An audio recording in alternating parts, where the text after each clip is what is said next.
Trevor is a new family history consultant in my ward. So I'm glad to see him. You know his grandfather. His grandfather is Keith Buxton. Right, I met him. Yes. Trevor, John Baird is usually a partner with your grandpa on Friday nights, back when the center was open. And we hopefully again when the center opens. Friday night date night with John and Keith. Yes. And John had the wonderful idea that didn't work out, but the idea was he would give flowers to all the couples, to the women of all the couples that came on Friday night at the Family History Center. And his wife got a lot of flowers. And then finally, we decided that wasn't a very economical approach to try to get people to come on Friday night. Brother Bryant, we're glad to have you again tonight. I hope you heard me. We've already had the opening prayer. Last week, we talked a little bit about how to get an Ancestry account and how to get your tree started in Ancestry. Tonight, we are going to talk about, once you've got your tree started, what's the next step in Ancestry? Though I was very slow to admit it, I think we will see by what I want to illustrate tonight how important it is for us to use Ancestry and Family Search together. I'm going to start by telling you my new genealogy, my own family history thing I learned this week. My daughter in Kansas City got an appointment to do initiatory and did initiatory for a distant relative named Iva Dell Holmes. And a few days later, my daughter in Provo City Center did an endowment for Iva Dell Holmes. And so I got kind of curious and I looked this up, and Iva Dell Holmes her name was submitted by one of my grandchildren that lives in Alaska. But anyway, as we researched it more, Iva Dell is not a usual name. And my husband's grandmother's name is Iva Dell. She was Iva Dell Johnson. Her maiden name was Holmes. So come to find out, Iva Dell, and we had never made this connection before, Iva Dell Holmes is a first cousin to Iva Dell Johnson, and they were born 1 year apart, one in Oklahoma and one in Arkansas. The one from Oklahoma moved to California, the one from Arkansas moved to Texas. I wish that either a living daughter of Iva Dell Johnson was still alive and could tell us if she knew that Iva Dell had a cousin, Iva Dell. Because that's kind of an interesting twist. It also makes you kind of think that there's another aunt or somebody else in the family named Iva Dell, or else they had a family friend. No, they wouldn't have had a family friend. They weren't born in the same place. Anyway, it's very curious and very interesting. Okay, so now I am going to start out by sharing my screen and showing you a couple of basic things about Ancestry, about my tree in Ancestry, and some work that I need to do about it. So I'm going to come down and show my screen, and when I show my screen, you should all be able to see what I'm seeing. Nope, you don't yet. If I push this button, do I lose you? No, good. If I push this button, I suddenly am where I can see Ancestry. Family Search. I guess I've got to start by navigating you to Daniel Michael. Daniel Michael is a relative of mine. Now, when I come to Family Search, at the very beginning of Family Search, there are a couple of ways that I can find Daniel Michael. The way I use most often is I come to my tree and I like the landscape view, and I know that, whoops, I didn't want to be that big. I know that my ancestor, John Michael, is who I want to look at tonight. So I know that I have to go to Gladys Michael and go back up another couple of generations. Then I go to her grandfather, Charles W. Michael, and I go back another couple of generations, and I get to John Michael, and I look at John Michael's children, and here they are. If I don't wiggle the wrong thing.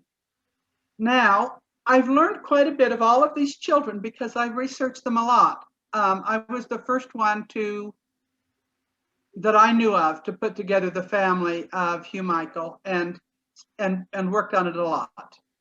Here's Daniel. Now, if you look at Daniel, you'll see that his name is spelled differently for a last name than Hugh Michael and John are. And the reason for that is that Michael is the standard spelling and people keep changing it to Michael. And the family kind of figured out that anytime somebody else started a record with their name, they spelled it M-I-C-H-A-E-L because that was the usual.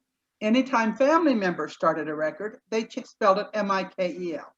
Well, sometimes I just get tired of changing it and I don't get it all changed. Apparently that's what happened with Daniel. But so now I can click on Daniel and I get the page on Daniel. And I can show you the details about Daniel, and you'll see that I really didn't know very much about him in the beginning. Or lately. I know that he married Eliza Harrington and in 1841, and they had one daughter 2 years later, and her name is an unusual spelling. And that makes it much easier to keep track of them because Daniel and Eliza are pretty common names. But Serapha is an unusual name. So I can use that much easier to keep track of her. Now, John and all of these many kids of his moved to Adair County, Missouri in about 1840. And their children and their grandchildren lived there, and some still live there today. But Daniel decided to move. And when he moved, he asked Hugh Michael to take care of selling his farm, but that meanwhile, Peter Shoup could live there. And we have no idea why Peter Shoup could live there, but Peter Shoup could. And then they disappeared. And I did most of this research back in the days when we did not have Family Search or Ancestry or indexed records to look for censuses. So I never knew until lately where Daniel Michael and Eliza Jane and their daughter Serapha moved to. But nowadays that record can be indexed.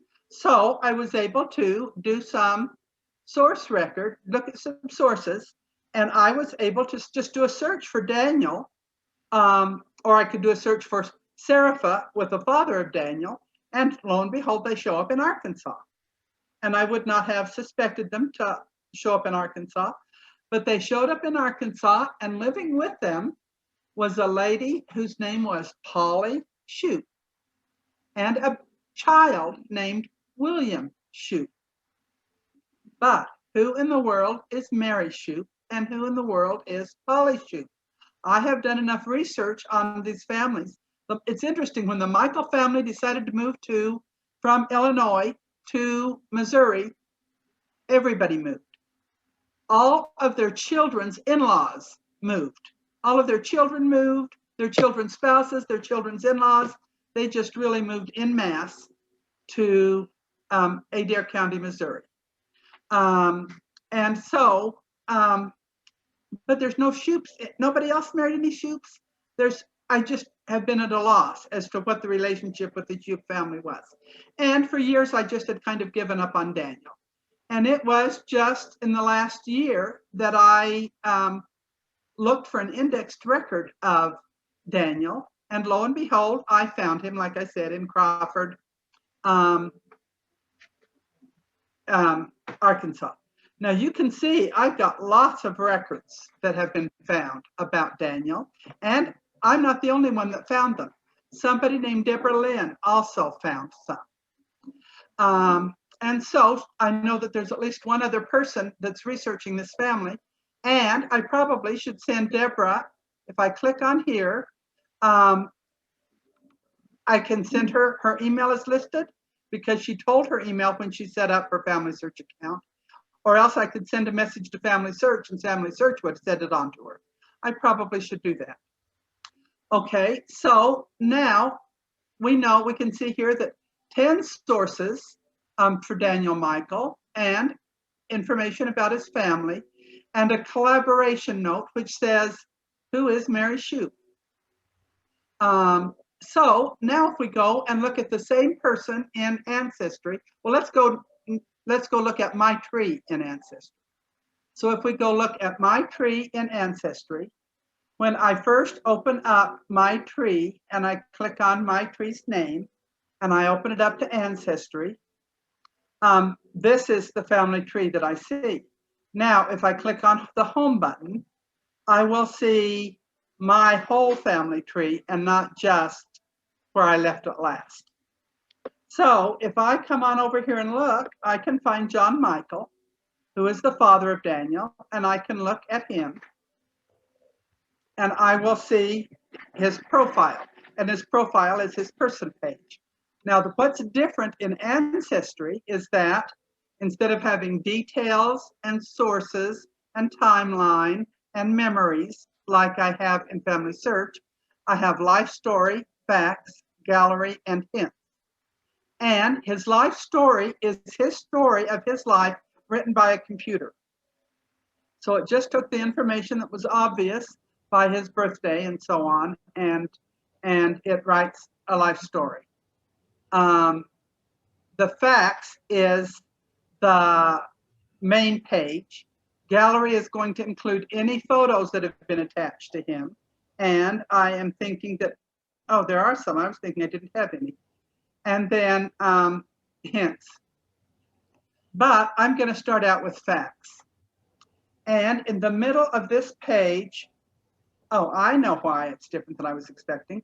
I was looking for, this is John's page, and I know more about John. If I, and again, I have to move my, you don't see it, I think, but I see my page of Zoom people. So I'm going to come on over here, and I'm going to come down to Daniel, and I'm going to click on Daniel because it's actually him that I'm interested in tonight. So when I come over to Daniel, I see, because I'm at his person page, his profile page, and because my membership is with, through the LDS Church, all of a sudden here is the little Family Search icon. But if I look at his sources, the sources that I see for him are two sources, two censuses in Adair County, Missouri. And you might think, oh, that means that she forgot and put it in twice. No, he's in the Adair County. He's in that census twice. Actually, one should say the other Sinclair County name, because they lived on the border and they were listed in 1850. They were listed in both counties. Only one other census, and then the land records where he asked to sell his land. And then my GEDCOM file, which I uploaded when I made my tree. So that's not anywhere near the 10 sources that we have in Family Search. So the first thing we want to do is figure out what's different between Family Search and Ancestry and how they can work together. So we click on this tree and it says, well, the first thing you have to do is find a match for Daniel Michael. And so it says, find the match by Family Search ID. Now, if I come over here to Family Search and get his ID number, and I don't think it'll copy from out of Family Search, so I have to take my piece of paper that I always have here and write down 97MV-G6H. So I come back to Daniel's page, and I could either look for him, and it just might be that this is the one who was born in 1820 in Virginia. But let's make sure we get it right.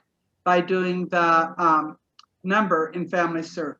So the number in Family Search, if I wrote it down right, is 97MV-G6H. So, okay, there it is. That is the right one. And if you'll remember, even his the spelling matches.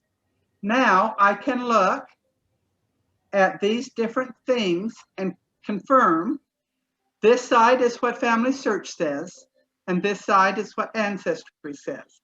And I have the same name, same birth, same father and mother and wife, and Family Search has more information. It has a marriage and a child, but that is the right person.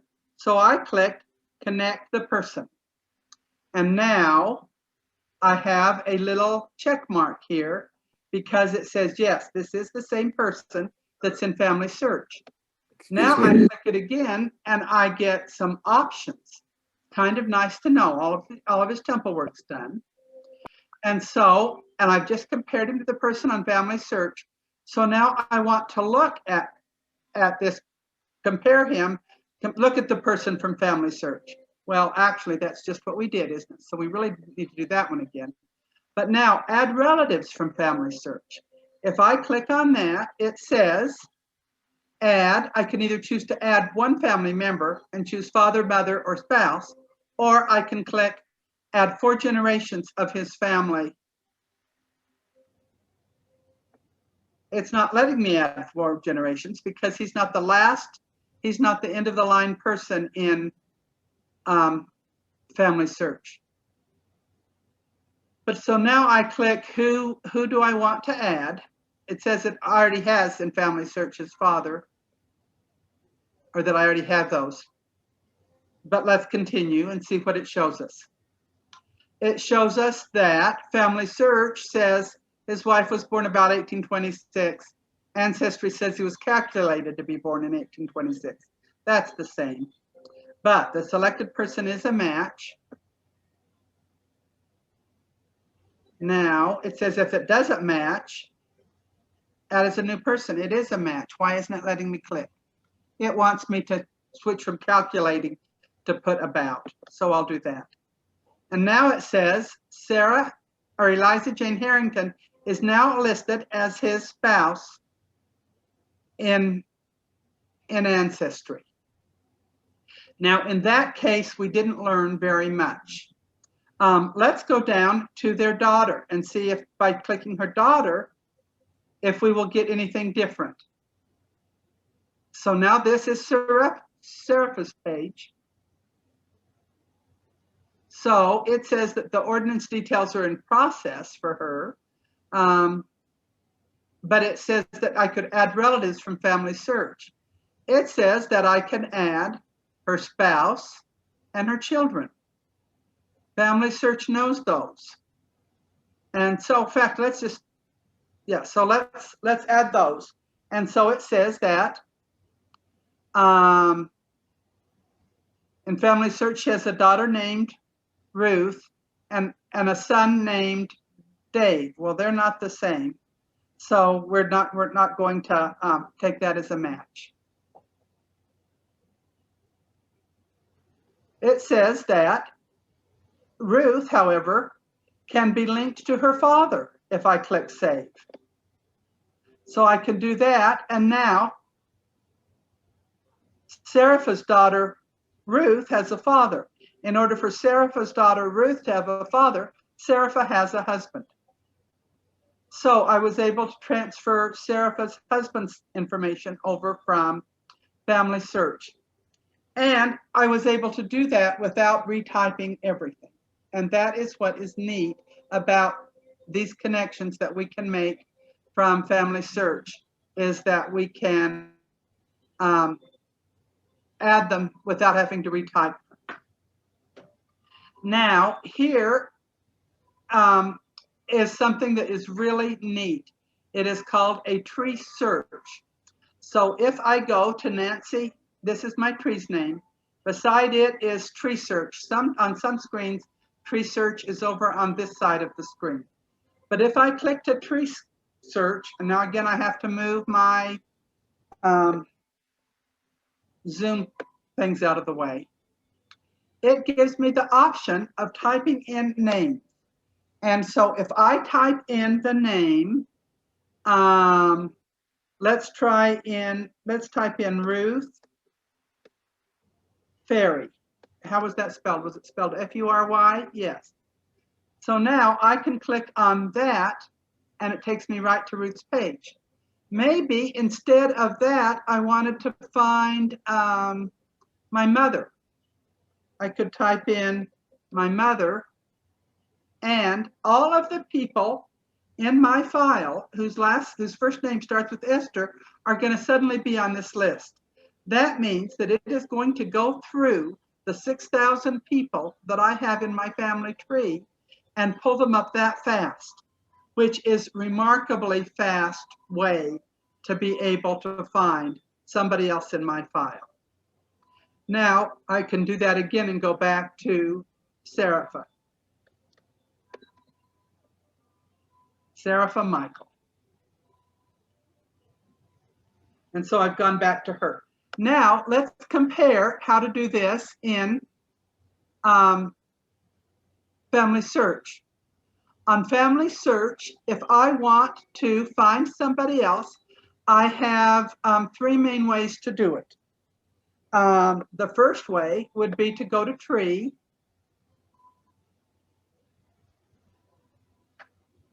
and think, now how am I related to Serapha?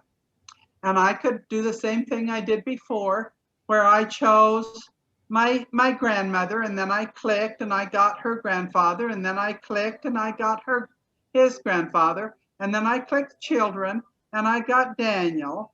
And then after I got Daniel, I could go to his page and I could click and I could go down to details and I could find Serapha. Now, it's just a whole lot easier, isn't it, on Ancestry to just type in her name. Now, the other way that I could do it is I could go to Recents, which are who have I looked up recently.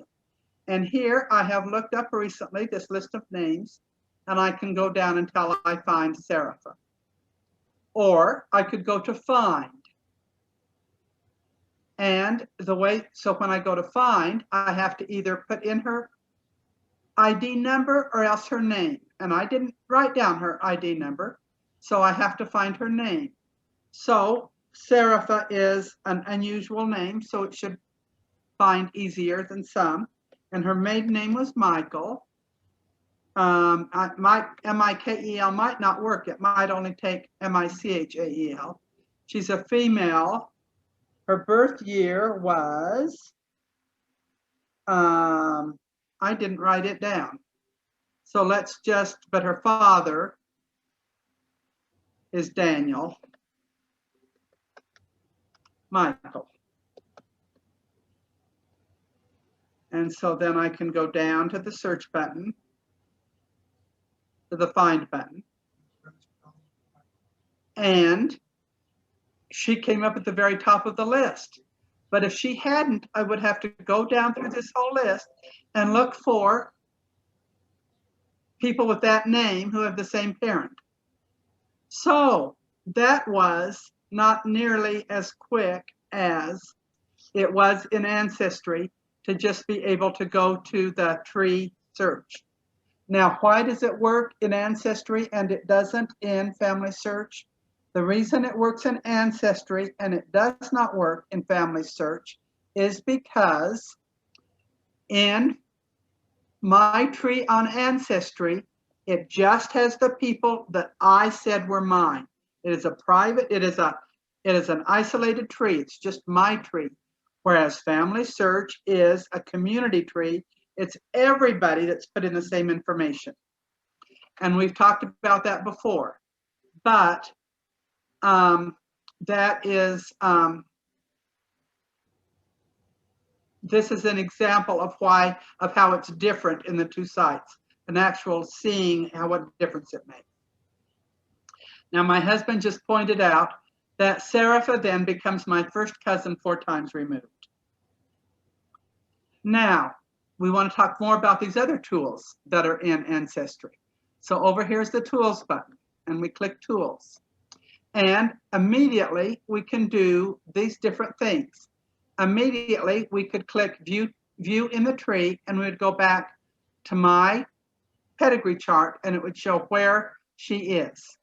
Or we can see if I wrote any notes about her.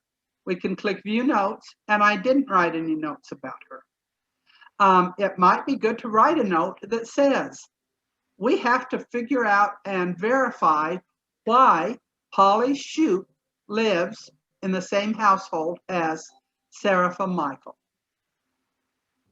We also need to, or want to look at, the next tool is comments. That's the same kind of a thing. I can make comments about who Serapha is or why I'm interested in her. Maybe I accidentally put Serapha in twice. Then I can click here and it follows me through how to merge them so that she's just in there once. If I want to print up this page about Serapha, I can click on Print. If I click on Member Connect, it is going to show me a list of other people who have submitted information about a person named Serapha Michael. And I can check and see if they are, if it's the same person.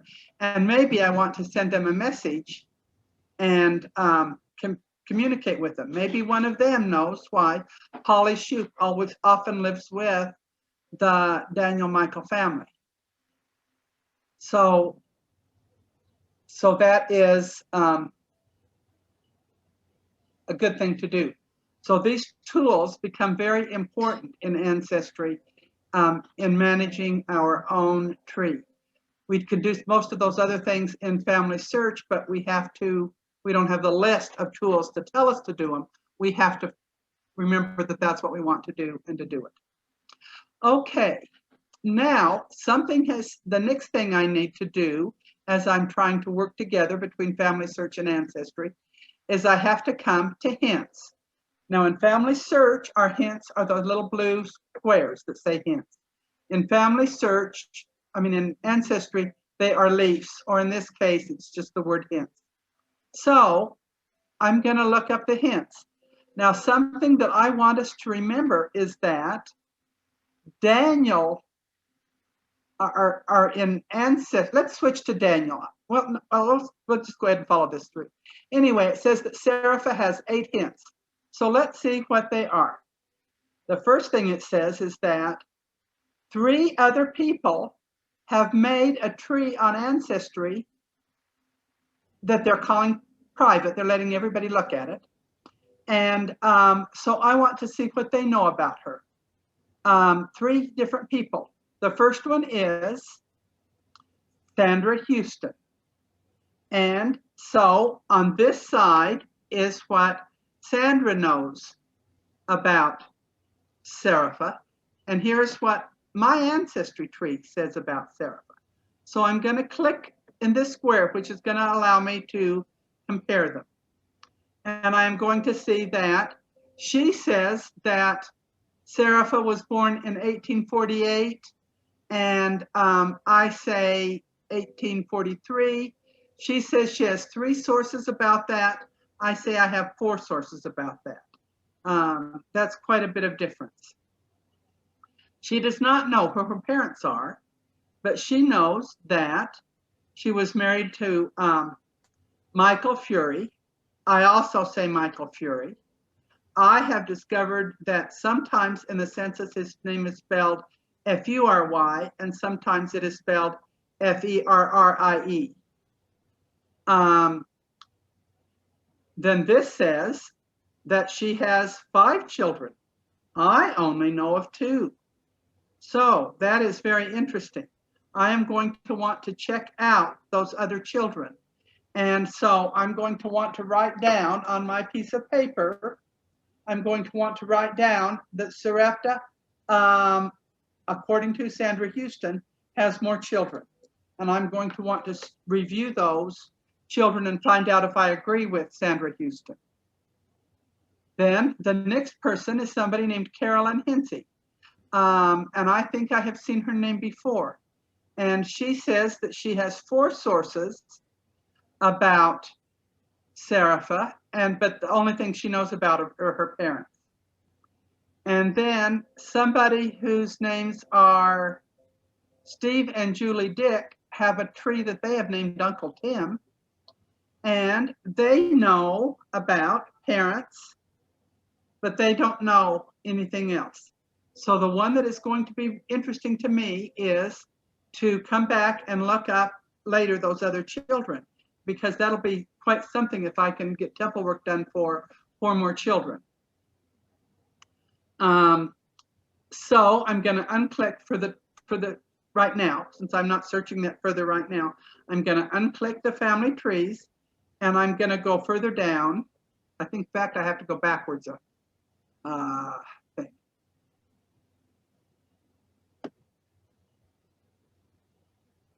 Well, I went back too many times, didn't I? Okay, so they were the ancestry trees. Then it says that it thinks that she is in the 1860 census. And if I came back up to the facts about her, let's look at what sources. It says the only sources that it has right now for her are an 1850 census, another 1850 census, and MyJetCom. So if we can find her in 1860 census, that is a really good thing. Now, probably the 1860 census is one of those other sources that's already listed at Family Search. But let's look and see if this source is valid. And we can either do a quick compare or a review. And I really don't think there's much difference. But when I open this up, I'm going to want to click on this arrow so I've got more space. And it says the first step in reviewing this record is to evaluate it. So I need to compare the details.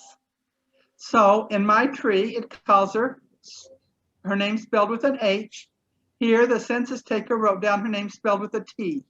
I think probably they didn't spell it out for the census taker. The census taker says that, told how old she was in 1860. And so the census taker figured it out and says, okay, about 1843. Well, and I said I calculated it to be 1843. And it said that in 1860, she lives in Bentonville, Kirksville, Adair, Missouri. Well, I didn't have that listed in Family Search or on my tree here, but that's valid. I want to list that. Does it list anything else? One reason I want to list that is so that it shows up on her timeline that she lived in Adair County, Missouri in 1860. So as I have done that, I have come to the conclusion that that is in fact the census that lists her. So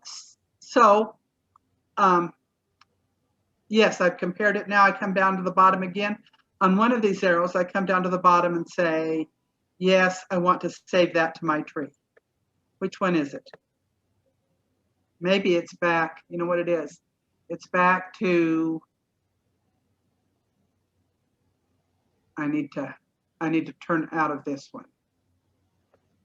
There we go. So now, here I've just finished reviewing it. Well, now, would you like to save the information to your tree? Yes. Boy, do I have troubles with my Zoom stuff being in the way. How do I get rid of my Zoom stuff? Would you like to save it to your tree? Yes. Now it's saved at my tree. Now I can go to the next hint about her. And this is somebody whose name I do not recognize. If I would review it, I would say, no, that is not mine. Here is the 1850 census. I can review the 1850 census and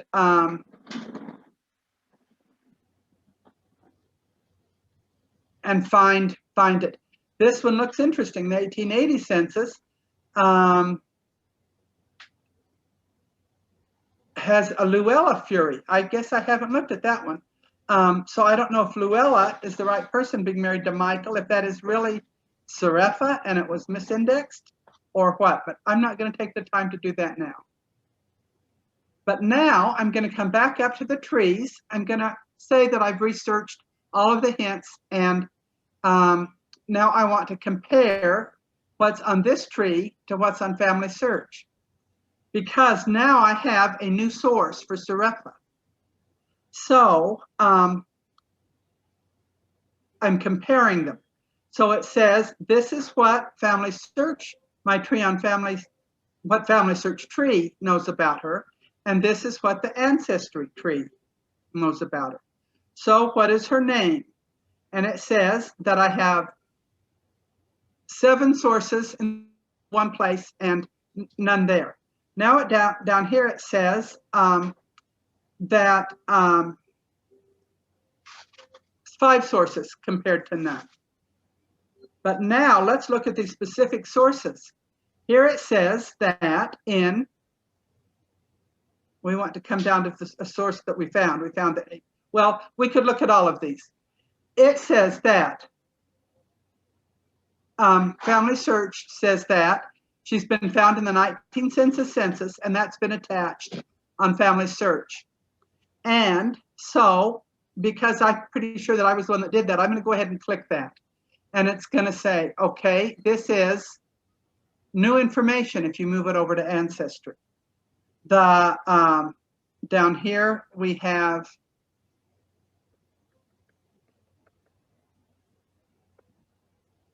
a census from Crawford, Arkansas. And if I move it over, it's new information. I do not know the marriage record. I'm not going to count it.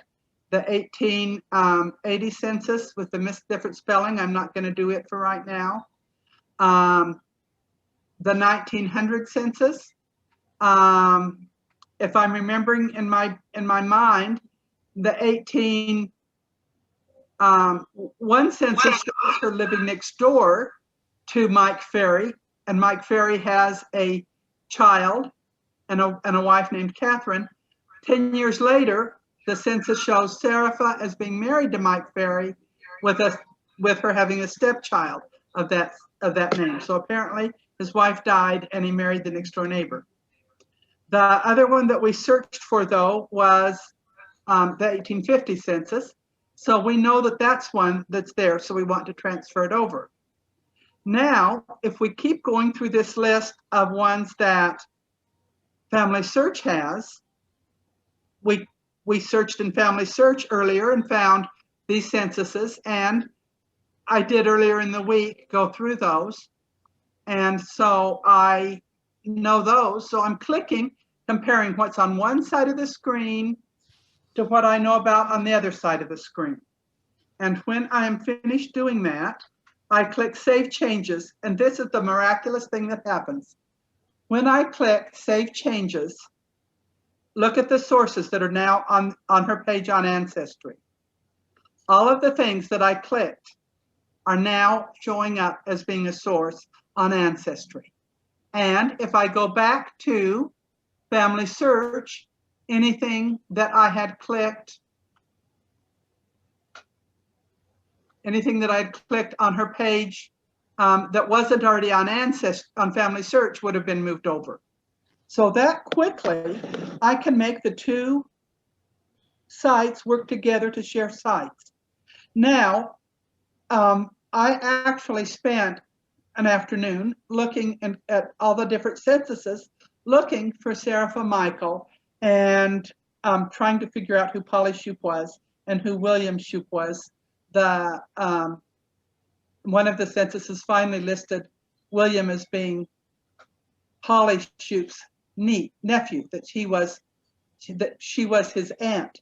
So, you might think, oh, I just clicked without having researched it. But earlier, like in April, I did research all of those and found them. But so now, if we were to go to sources under Serapha, sometimes we are going to see this kind of a symbol. and by the sources list. And sometimes we're going to find this kind of a symbol. And this kind of a symbol, it means that we found it by searching for that record on Family Search. If it has this kind of a symbol, it means we found the record by searching in a different place, probably Ancestry. But I think it is just remarkable that since the hint systems are different, and since the records are different in the two different places, that I can search Ancestry through the hints on Ancestry and find out information and switch it over to Family Search. And I can find things on Family Search and switch them to Ancestry. And it's that easy to do. Now, some people would say, but are you really related to Serapha? That's a pretty far way away. Fourth, what did Charles say it was? Fourth, first cousin, fourth time removed or something like that. But that is what we call descendancy research. Do you think that your fourth great grandmother is going to be happy if all of her grandchildren aren't sealed to her? They are not. She's not going to be. And the church does let us do sealings of our ancestors' descendants and do temple work for our ancestors' descendants. Now, if Polly Shoup is not related to me, can I do her temple work? She's not my direct ancestor. I think probably the rule would say no. But if I can solve that problem of who is Polly Shoup and figure that out,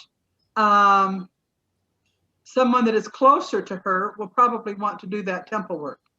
So let's see if I go to recents, and let's go down to Mary Shoup. Let's see if we figured it out. And if we go down here, I figured out that she is a spinster. She never married. Her brother is Simon.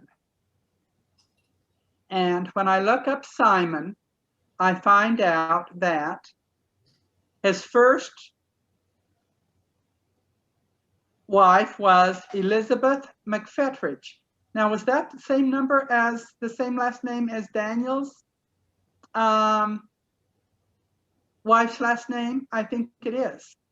And Elizabeth had one child, and the child was William, and she died a year after he was born. So apparently, when his wife died, he asked his sister Polly if she would take Mary and Polly is a nickname for Mary.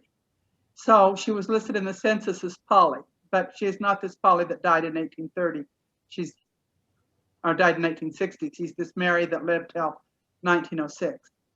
But so then he remarried somebody named Wealthy Cook and had more children.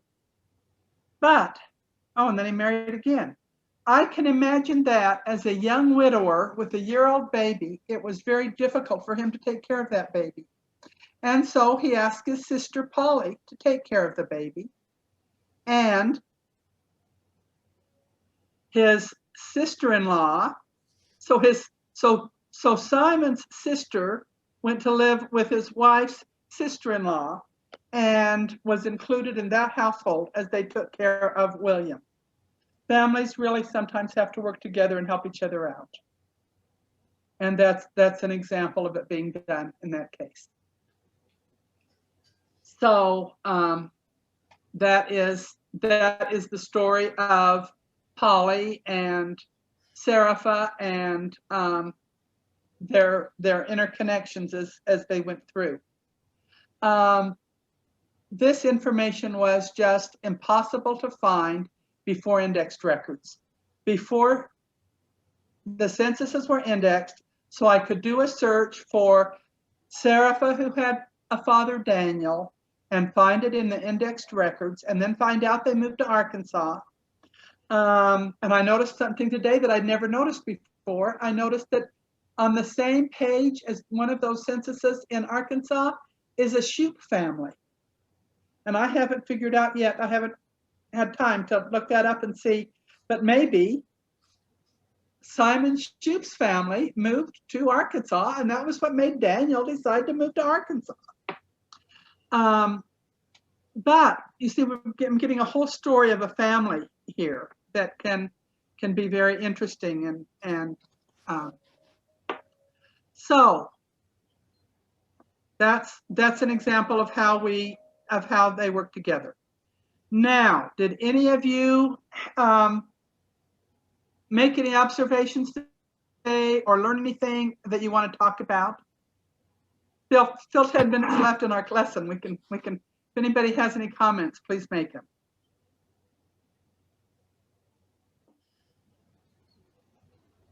I hope the fact that you're not having comments isn't that I was boring or that you already knew this, so it was nothing new. Nancy, I didn't know that you could cross the hints over, so it was very informative. The hints or sources? The sources. Sources, okay. Yeah, can you go both way on the hints? The same, when you find the source, after you've attached the source to an Ancestry, you go up to that family search icon and click there, and then you get the compare screen, and you can switch in both directions at the same screen. Yes, Trevor. Sorry for interrupting earlier. My question was, is there any particular indicator of which of your ancestors might have children that aren't accounted for, or do you just need to go across your family tree and look at different people in Ancestry and Family Search? Well, you go across. There's a couple of lazy man ways that are not dependable. One's called Hope Chest and one's called Take a Name. But Diane, who is our center director, is an expert on this. And before the summer is over, she's going to teach a class called Descendancy Research. And John will bear testimony into how effective her method is, because he comes from family with a lot of LDS ancestry. And one day he just sat down with Diane so that she could show him what her method was. And how many family members that needed temple work done did you find? Oh, in about 15 minutes, she showed me 12. And That's the other thing is good old fashioned, well, descendancy, that's what it is. That's going out, like you said, one of your relatives was a spinster. Well, that's what that record shows. But if that record was more than 5 or 6 years old, or that source, I'm finding in my search that if you go and research that person that's out there alone and not married, many times they'll be married with families and names galore, and that's what you find. But you have to do it individually. You have to search that person's name. So some people think that just to get a name ready for the temple, that you can do it in 2 minutes and be done. That isn't genealogy research. And there are a lot of flaws and some duplicate ordinances because of that. In this particular case of mine, John, she shows up in like the baby was born in 56. She shows up in the 60 census, the 70 census, the 80 census, and the 1900 census, all as being unmarried. Right. So we're pretty well sure by now that she did stay a spinster. But so often that would happen. It would not have been surprising at all if in 1860 she had no children and in 1870 she had 6. That could certainly happen. So I'm looking forward to hearing that method. But for now, something I can glean is that if there's some odd lack of information, then that might be a indicator that it needs to be researched a little bit more. Yes, yes. So what are my lessons this summer? I'm still refining my class list because we pretty much are using family search and doing genealogy research from the beginning. And so we started last week with the beginnings in family search. Oh, well, 2 weeks ago, the beginnings in family search. Last week, the beginnings of ancestry. This week's a little bit more detailed in ancestry. Some of the things in the next couple of weeks are descendancy research, using the census, putting memories on family search. I think maybe we'll do military records. We'll probably do land records, and then maybe putting our ancestors on maps. We just did that recently, but we'll probably do that again. I think maybe before Labor Day, we'll do find a grave again. And so people like Angel that have come to my classes a lot, and Alice and John, you'll hear ones that you've heard before. I hope that you either get inspiration if you don't learn something new, even when you keep coming. Objection. I do a fair amount of indexing. And this one name that she found, she's looking for some lady whose name starts with an S. The index name started with an L. And if you want to know what it is, go find it. Because with a little bit of creative thinking, you can understand whether it's an S or an L. I've translated more than one that I thought, oops, what did I come up with? Here's how you make an S, and here's how you make an L. They're not very different. So think creatively. And that's why when you're looking at a source, you want to look at the original image whenever it's available, instead of just at the what the indexer said. Another record I looked at, this is kind of unrelated. Another record that I looked at this week showed a man, Ivadell's father, in 2 censuses the same year. And so I was curious, is this really him? And I looked him up. And in one census, he's listed with his family and his children. In the other census, he's listed as a patient in a tuberculosis hospital. And tuberculosis was very deadly in those days, but he lived about 50 more years, so he must have licked it. And I didn't search extensively, but I don't see evidence of anybody else in his family catching it. And I think that as a nurse, I'm interested in community health, and with the pandemic, we all have to be interested in some degree or another of community health.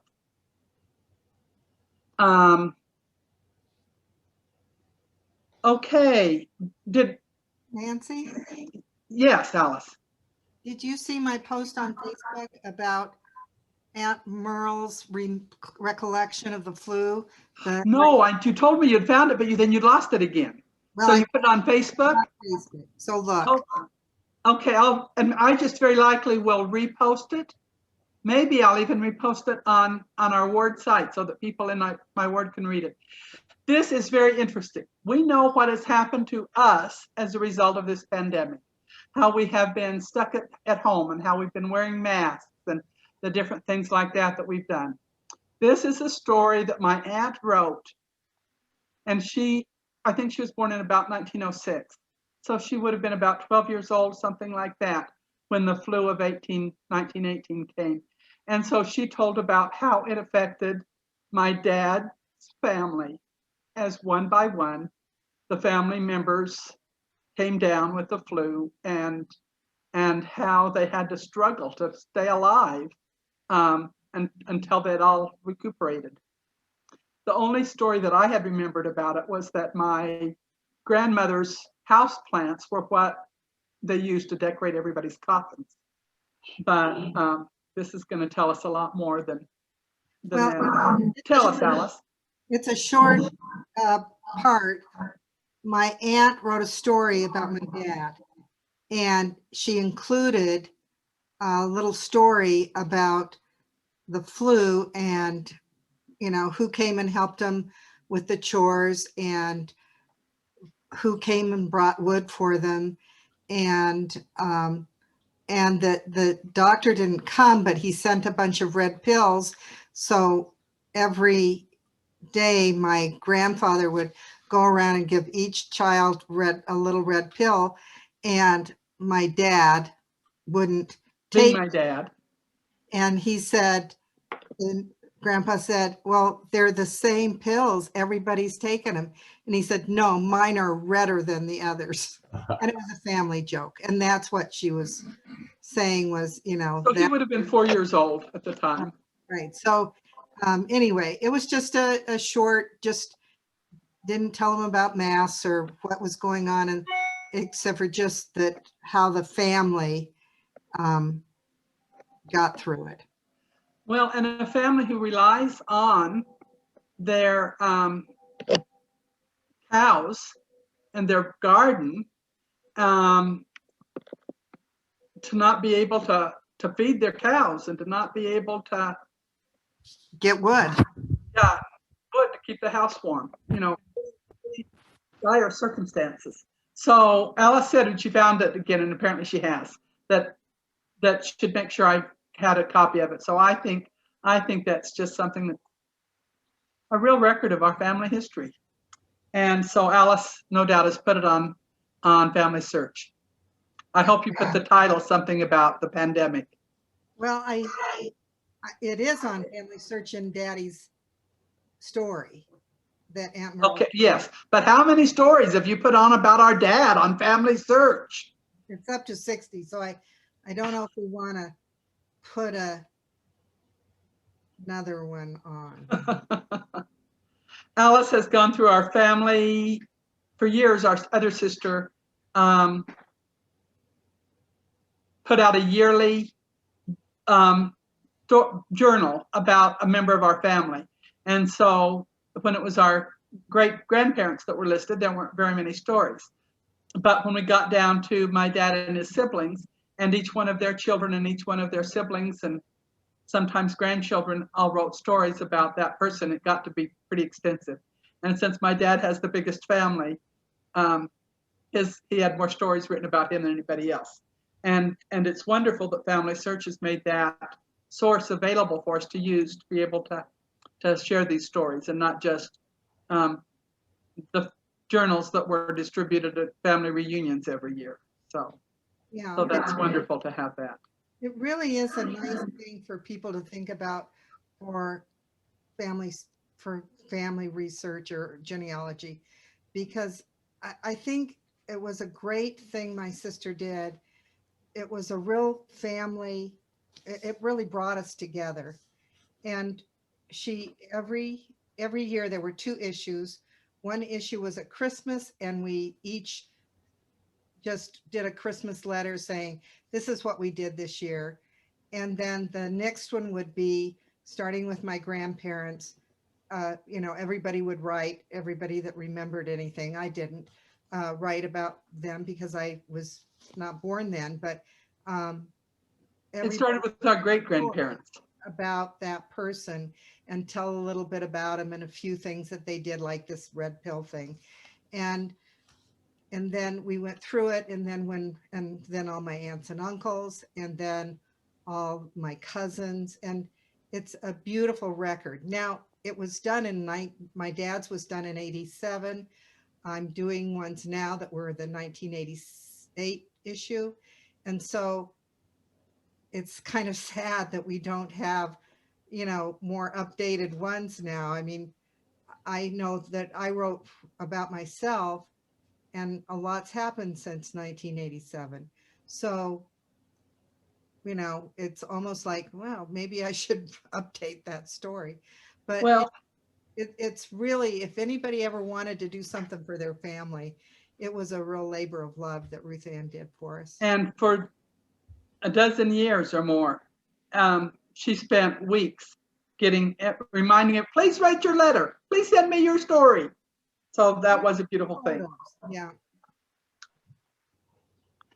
Marilyn, did we ever help you enough to figure out how you can talk on and get past the mute button?